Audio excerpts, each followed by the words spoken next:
Great Scott! Talk about a Doc Brown jump in history.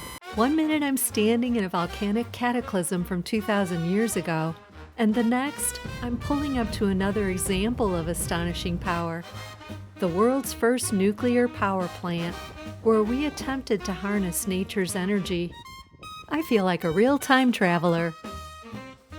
It's hard to believe, but on this stretch of desert, the Oregon Trail runs right alongside the birthplace of the atomic age.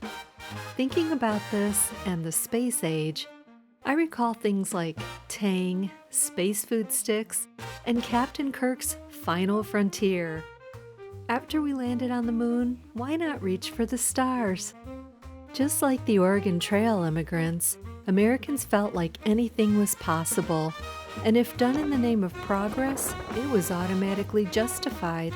In a way, this was a modern manifest destiny, the belief we could conquer the atomic frontier just like the West, and we sincerely thought we were building a cleaner, brighter future for everyone. This mid-century time travel begins outside the museum, where the ghosts of a dream rest on railroad tracks. These are the HTRE engines, massive nuclear jet turbines. They even drew up plans for a hangar in the desert, so vast it practically had its own zip code.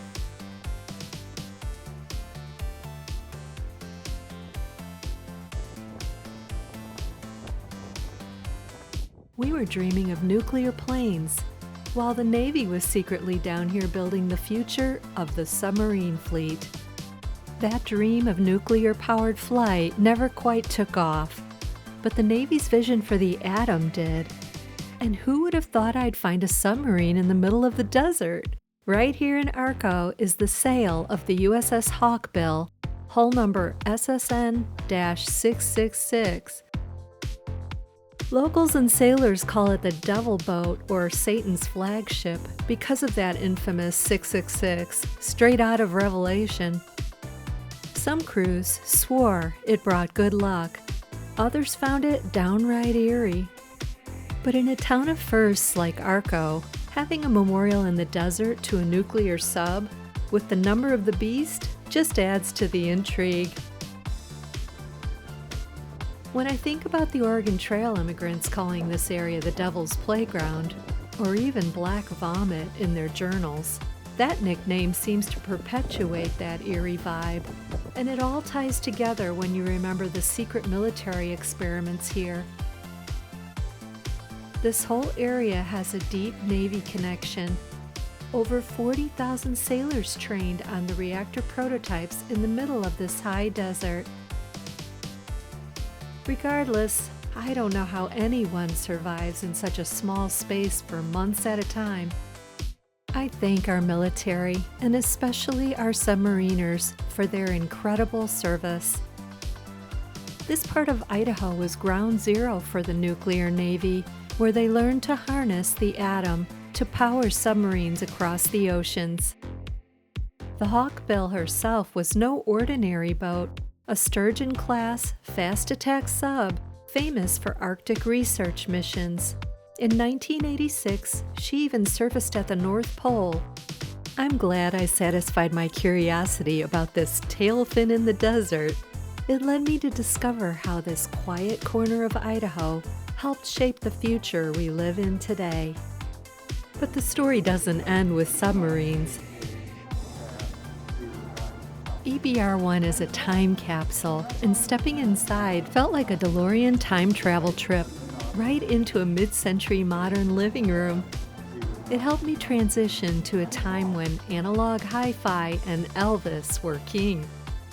Seeing that old TV flickering brought me right back to my sister and me watching the Jetsons, dreaming of one-button convenience.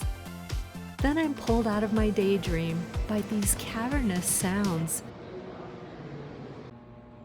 I head upstairs to the control room, the brain of the operation. Stepping into the room, my childhood dream of easy technology vanished in an instant.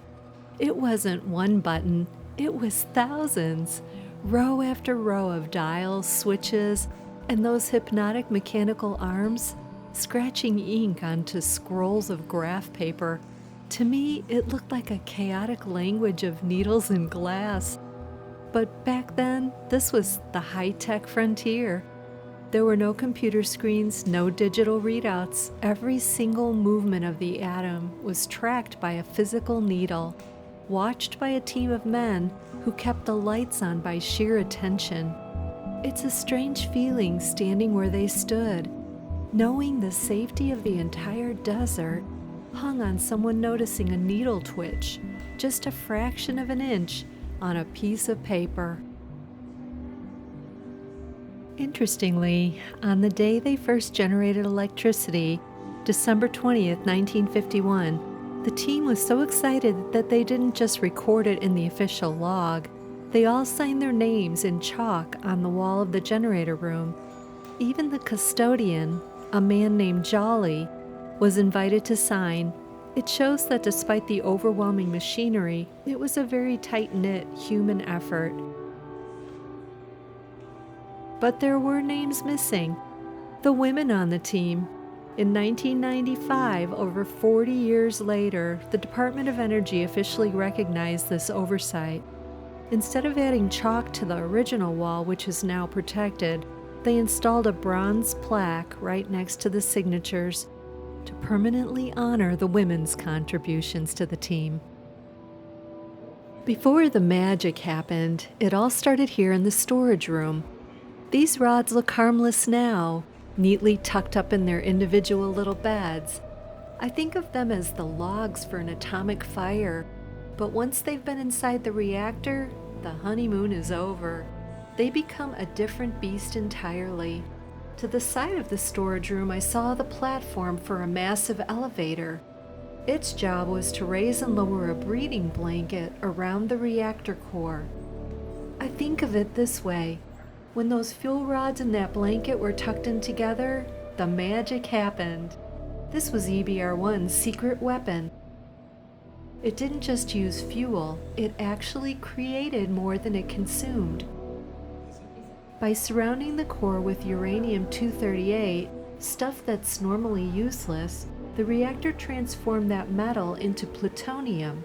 It was like a furnace that made its own wood while it burned. To test this magic furnace, they started small. On a December night in 1951, they connected the reactor to a string of 4 simple light bulbs, and for the first time in history, the atom flickered to life. That spark eventually allowed the nearby town of Arco to make history as the first city in the world to be powered entirely by the atom. But once that work was done and the rods were spent, they were removed and placed into a 5-ton lead cask and moved into the washroom. Handling the really hot stuff happened in the cave, a massive shielded hot cell with walls thick enough to stop radiation. The rods were then stored in these individual lead-lined compartments. Take a look at these giant mechanical arms, what they called master-slave manipulators. Back then, this allowed the handling of the radioactive stuff, like robot hands from a sci-fi movie, but real 1950s tech. It was ingenious and a stark reminder of the risks. Because when things go wrong with the atom, they go wrong fast. On display here is a core debris canister from the 3 Mile Island accident, a sobering look at what happens when a cooling system fails. But the danger wasn't always thousands of miles away. Just down the road from here, the SL-1 reactor suffered a fatal partial meltdown. These photos show the massive cleanup and the eventual burial of the entire facility. It's a heavy history, carved right into this desert floor. It's such a paradox. EBR-1 was built in the middle of a desert, specifically because the massive Snake River Plain aquifer lies below. That hidden river of water was needed to keep the atomic fire under control. Going down to the basement was like stepping through a portal to the atomic age. The space felt airless and colorless. I was alone except for that constant heavy mechanical drone.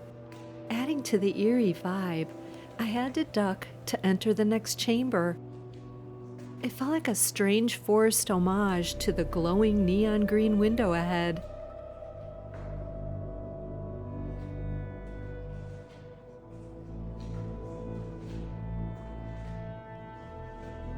I stood there, straining to see the underside of the reactor through that 3-foot-thick window of lead glass. What secrets were behind it? Maybe I was searching for the monster lurking inside. It's heavy to stand in the shadow of this technology, knowing the price paid just down the road. I felt caught between two worlds, the brilliance of what was built here and the haunting reality of what happens when the monster gets out.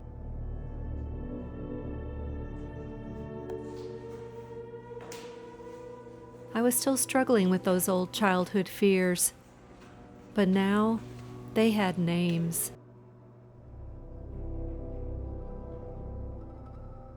And then I remembered it, the SCRAM button.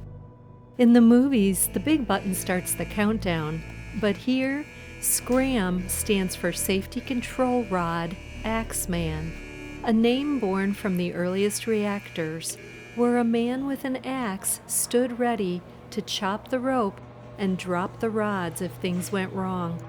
That simple human failsafe evolved into this button. What EBR-1 left me with was anything but simple.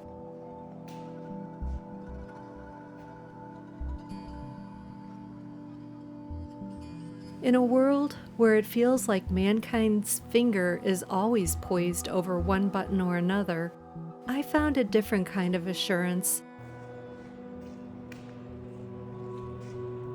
Because no matter who controls the buttons, I know who holds me in the palm of his hand, and that's a peace no lead glass window or SCRAM button can provide. It's a strange irony.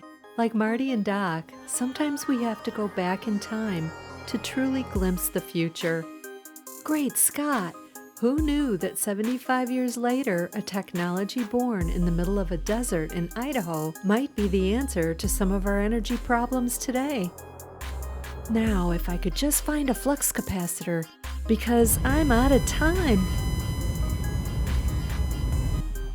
We're heading south to Wyoming's fossil country to see what's hidden beneath the limestone, but that's only the beginning.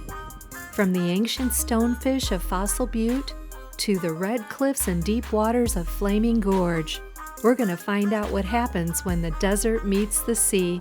Let's dig in this history together. Thanks for watching, and happy trails.